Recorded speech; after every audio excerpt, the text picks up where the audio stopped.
السلام علیکم نحمدہ و نصلی علی رسولہ الکریم اما بعد فاعوذ باللہ من الشیطان الرجیم بسم اللہ الرحمن الرحیم۔ آج ہم بات کریں گے غیبت، چغلی کے بارے میں۔ شریعت اسلامی کی روح سے غیبت اس ذلت کا نام ہے کہ کوئی دوسرے کی غیر موجودگی میں ایسی بات اس کے بارے میں کہہ دے جس سے اس بندے کو غم پہنچے، دکھ ہو۔ اس کی وضاحت خود رسول صلی اللہ علیہ وسلم نے یوں فرمائی: تمہارا ذکر اپنے بھائی کے بارے میں جس سے وہ ناپسندیدہ کرے، اس میں عیب موجود ہو، اس کی غیبت ہے ورنہ بہتان ہے۔ یعنی غیبت کا ذکر اللہ تعالیٰ نے یوں فرمایا ہے: اور ایک دوسرے کو پیٹھ پیچھے برا نہ کہو۔ کیا تم میں سے کوئی اس بات کو پسند کرتا ہے کہ اپنے مردہ بھائی کا گوشت کھائے، حالانکہ تم اس سے نفرت کرتے ہو؟ اس سے زیادہ غیبت کو قابل نفرت بنانے کے لیے اور کیا بات ہو سکتی ہے؟ اور کون ایسا ہے جو اس سے گھن نہ محسوس کرے، نفرت نہ کرے کہ اگر تم اپنے بھائی کا گوشت کھاؤ؟ غیبت کرنا اس کے برابر ہے۔ لوگ یہ سمجھتے ہیں کہ واقعی کسی برے آدمی کی برائیاں ظاہر کر دی جائیں تو ٹھیک بات ہے، لیکن یہ آیت حدیث نبوی صلی اللہ علیہ وسلم کی تردید کرتی ہے اور کسی حال میں بھی بدمزگی اور ناگواری نہیں کرتی۔ امام غزالی رضی اللہ عنہ فرماتے ہیں: تعریفیں نقل اتارنا، ہر طریقے سے دوسروں کے عیب بیان کرنا غیبت ہی ہے، اور ایک شخص کے نسب، اخلاق، کپڑے، ہر چیز میں عیب نکالنا غیبت ہے۔ غیبت ایک مکروہ عمل ہے۔ غیبت کے اسباب بہت سے ہیں۔ غیبت کی برائی سے بچنے کے لیے ان کا جاننا ضروری ہے۔ امام غزالی رحمۃ اللہ نے یہ اسباب گنوائے ہیں۔ وہ کہتے ہیں کہ ہم غیبت اس وقت کرتے ہیں جب ہمیں کسی پر غصہ آتا ہے اور ہم اس کے عیب بیان کر کے انتقام لینے کی کوشش کرتے ہیں۔ کسی محفل میں کسی کی غیبت ہو رہی ہو تو ہم خواہ اس میں شریک ہو جاتے ہیں۔ کسی کے بارے میں ہمیں شبہ ہوتا ہے کہ وہ ہمارے بارے میں برے خیالات رکھتا ہے اور ان کی ظاہر کرتا ہے، اس کے پہلے کہ وہ ایسا کرے ہم اس کے عیب گنوانا شروع کر دیتے ہیں۔ اپنے کسی ہنر کو کسی دوسرے کے ہنر سے بہتر قرار دینے کے لیے اس کے ہنر کی برائی کرنے لگتے ہیں۔ جیسے ایک شاعر دوسرے شاعر کے بارے میں کہتا ہے کہ اسے شعر کہنا نہیں آتا۔ اس سے در پردہ غرض پر یہ ہوتی ہے کہ میرے شعر زیادہ اچھے ہیں۔ کسی کو جب کسی دوسرے کی شہرت اور عزت اچھی نہیں لگتی تو وہ اس کے عیب جوئی کرنے لگتا ہے تاکہ لوگوں کے دل میں اس کے لیے وقت کم ہو جائے۔ بعض اوقات ہم مذاق اور دل لگی کے لیے دوسروں کا خاکہ اڑانے لگتے ہیں، اور کبھی ہم کسی کے تذلیل کرنے کے لیے اس کی کمزوریاں بیان کر کے غیبت کے مرتکب ہو جاتے ہیں۔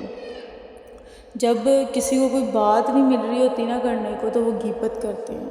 اب دو لوگ بیٹھے ہیں، وہ کوئی بات نہیں کر رہے تو وہ کسی کی برائی کرنی شروع کر دیتے ہیں کہ فلاں تو ایسے کرتا ہے، فلاں ایسے کرتا ہے۔ تجسس اور غیبت، اللہ تعالیٰ فرماتا ہے: ایمان والو، بہت گمان کرنے سے بچو کہ بہت سے گمان گناہ ہوتے ہیں، اور تجسس غیبت نہ کرو۔ کیا تم میں سے کوئی اپنے مردہ بھائی کا گوشت کھانا پسند کرے گا؟ اللہ سے ڈرو، بے شک اللہ معاف فرمانے والا رحیم ہے۔ نبی کریم صلی اللہ علیہ وسلم نے فرمایا: غیبت یہ ہے کہ اپنے بھائی کا وہ عیب بیان کرو جسے وہ ناپسند کرتا ہے۔ جب کسی نے کسی مسلم کی غیبت کا نوالہ کھایا، اللہ تعالیٰ نے اسی طرح جہنم کا نوالہ کھلائیں گے۔ حضرت ابو ہریرہ رضی اللہ عنہ سے روایت ہے کہ رسول صلی اللہ علیہ وسلم نے ایک دن ارشاد فرمایا: کیا تم جانتے ہو کہ غیبت کس کو کہتے ہیں؟ صحابہ رضی اللہ عنہ نے اس کے یہ اللہ اور اس کے رسول صلی اللہ علیہ وسلم کو زیادہ علم ہے۔ آپ صلی اللہ علیہ وسلم نے فرمایا: تمہارا اپنے کسی بھائی کا اس طرح ذکر کرنا جو اس کو ناپسند ہو۔ کسی نے عرض کیا: اگر وہ بات میرے بھائی میں موجود ہو جو میں بیان کر رہا ہوں تو کیا یہ بھی غیبت ہے؟ آپ صلی اللہ علیہ وسلم نے فرمایا: غیبت جب ہی ہوگی جبکہ وہ برائی اس میں موجود ہوگی، اور اگر اس میں وہ برائی نہیں ہے اور تم نے بیان کی پھر یہ بہتان ہوگا، اور یہ غیبت سے بھی زیادہ سخت اور سنگین ہے۔ کسی پر الزام، بہتان لگانا، اگر وہ ایسا نہیں ہے تو اس کو ویسا بنا کر کسی دوسرے کو بتانا، پیش کرنا اس کو، تو وہ بہتان ہے اس پر۔ دراصل گناہ کی بنیاد کسی کا دل دکھانے اور اس کی رسوائی، بے عزتی کرنے پر ہے، خواہ وہ اس کے منہ پہ کی جائے یا اس کے پیچھے۔ لہٰذا کسی کی ایسی برائی کا ذکر کیا جائے اس کے ذکر سے اس کو ناگواری، تکلیف ہو تو غیبت ہے۔ رسول صلی اللہ علیہ وسلم نے ان کی تعلیمات میں اسے انتہائی ذلیل، بد اخلاقی اور گناہ کبیرہ قرار دیا ہے۔ قرآن پاک میں اللہ تعالیٰ نے غیبت کرنے والے کو سخت وعید سنائی ہے، اس کو جہنم کی آگ میں پھینکا جائے گا۔ علماء کرام فرماتے ہیں کسی کے گناہ کا ذکر کرنا، کپڑے میں عیب بتانا، نسب میں کیڑے نکالنا، برے القاب سے یاد کرنا، اس کی اولاد کو برا بھلا کہنا، وہ چیز جس سے کسی کا دل دکھے سب کرنا حرام ہے اور وہ غیبت میں داخل ہے۔ غیبت کئی طرح سے ہوتی ہے، اس کا سننا بھی حرام ہے۔ بعض مردوں اور عورتوں کو دیکھا گیا ہے کہ غیبت ان کا ایسا مشغلہ بن گیا ہے کہ وہ غور سے سنتے ہیں۔ غیبت کے موقع پہ کسی کی برائی ہو رہی ہو تو اٹھ کر نہیں جاتے ہیں، روکتے نہیں ہیں، وہ ساتھ مل کر غیبت کر رہے ہوتے ہیں۔ یہ سب سے برا فعل ہے۔ حضرت انس رضی اللہ عنہ سے روایت ہے، رسول صلی اللہ علیہ وسلم فرمایا، جب میرے رب نے مجھے معراج کرائی تو میں ایسی قوم پر گزرا جس کے تانبے کے ناخن تھے اور ان سے اپنے چہروں اور سینوں کو چھیل رہے تھے۔ میں نے پوچھا، جبرائیل یہ کون لوگ ہیں؟ انہوں نے جواب دیا کہ یہ وہ لوگ ہیں جو لوگوں کا گوشت کھاتے تھے، یعنی غیبتیں کرتے تھے۔ استغفر اللہ، کتنی بڑی جہنم میں ان کے لیے سزا ہے۔ بہت سے مرد اور عورت مجلس والوں کو ہنسانے کے لیے کسی کے حاضر غائب کی غیبت کرتے ہیں، نکل اتارتے ہیں۔ وقت کا تھوڑی سی ذرا سی دیر کا ہنسی مذاق میں مزہ آ جائے، لیکن اس کی سزا ملے تو اس مزے کا پتہ چل جائے۔ حضور صلی اللہ علیہ وسلم فرمایا، بے شک بندہ کبھی کوئی ایسا کلمہ کہہ دیتا ہے جس سے لوگوں کو صرف ہنسانا مقصود ہوتا ہے، اس کلمہ کی وجہ سے اتنا زیادہ گہرائی میں گرتا چلا جاتا ہے کہ اس گہرائی کا فاصلہ اس سے بھی زیادہ ہوتا ہے جو فاصلہ آسمان اور زمین کے درمیان ہے۔ اللہ تعالیٰ کے ہاں سب سے بڑا کبیرہ گناہ غیبت ہے۔ اللہ ہمیں محفوظ رکھے، آمین۔ غیبت کرنا اور طعنہ دینا، ہر غیبت کرنے والے اور طعنہ دینے والے کے لیے ہلاکت ہے۔